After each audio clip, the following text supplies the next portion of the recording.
Hello guys, this is made by KK for all of you. Let's take a moment and delve into the realm of imagination, shall we?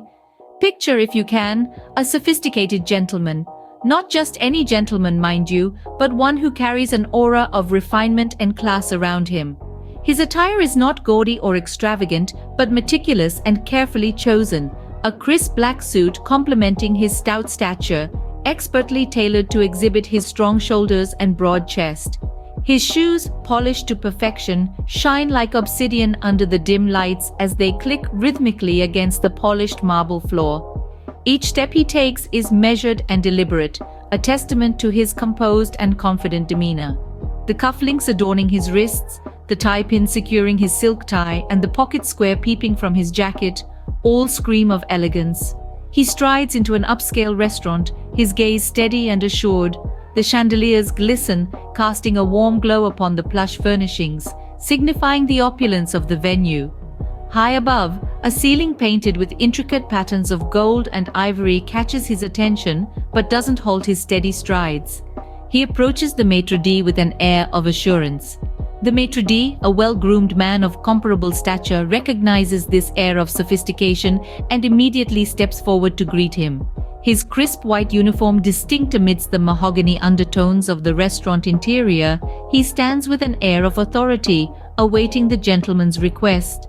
The gentleman clears his throat, a slight rasp breaking the hushed murmurs of the establishment as he begins to speak. His voice, deep and resonant, echoes through the room. "Me want table for two, please." Now let's tweak this scenario slightly. Picture the same gentleman in the same tasteful suit in the same upscale restaurant. His demeanor unchanged, his aura as captivating as before. Once again, he approaches the maitre d', a mirror image of the previous scenario. But this time, when he opens his mouth, he says instead, "May I have a table for two, please?" The shift, although minor, is irrefutable. The second request is imbued with a higher level of respect and politeness. The tone is more appeasing and the wording more sophisticated. It rings with the subtlety of a request rather than a demand.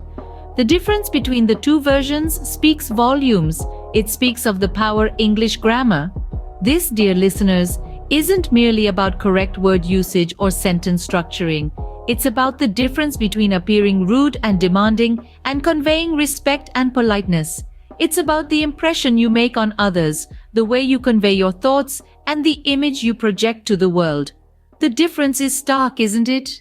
This, my dear listeners, is the power and importance of English grammar. Now, let's delve into the captivating complexities of English grammar with a particular emphasis on tenses. Tenses, fundamentally, can be considered the backbone of English grammar. They provide a key aspect of language, helping us precisely comprehend the time frame in which an action happened, whether it was in the past, present, or future. Additionally, tenses render an essential context to our everyday conversations, writings, and overall communication. In this captivating yet complex world of English, there are three primary tenses that we come across: past, present, and future. Each of these diverse tenses exhibits its own unique set of rules and verb forms that are specifically designed to indicate the time of the action. By mastering these forms, one can effectively navigate through the English language, articulating their thoughts with dexterity and precision. Let's first explore the past tense. This is one of the basic forms that is used to discuss actions or events that have already occurred. In the realm of the past tense, we form the structure by adding the suffix ed to regular verbs, creating a simple yet effective indication of timing. An example to illustrate this would be the past tense of the word walk, which becomes walked. It's a straightforward method, but it forms the basis of many conversations we have on a daily basis, making it an important tense to master. Now, shifting our focus to the present tense. The present tense, just as important if not more so than the past tense, is used to discuss actions that are presently occurring or statements that hold a general truth.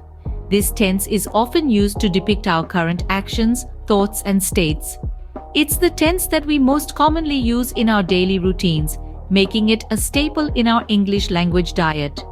To form the present tense, we typically use the base form of the verb for most subjects.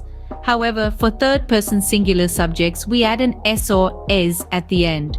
A prime example of this would be the phrase, I walk to school, in contrast to, he walks to school. Moving onward, we arrive at the future tense. The future tense, as the name suggests, is used to discuss actions or events that will happen sometime in the future.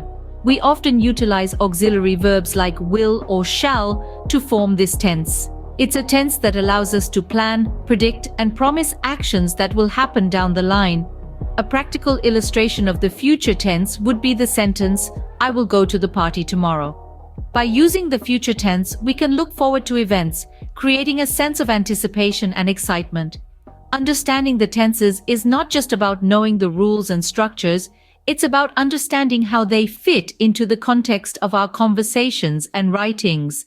By thoroughly understanding and correctly using each tense, we can convey our thoughts, ideas, and emotions with precision and clarity.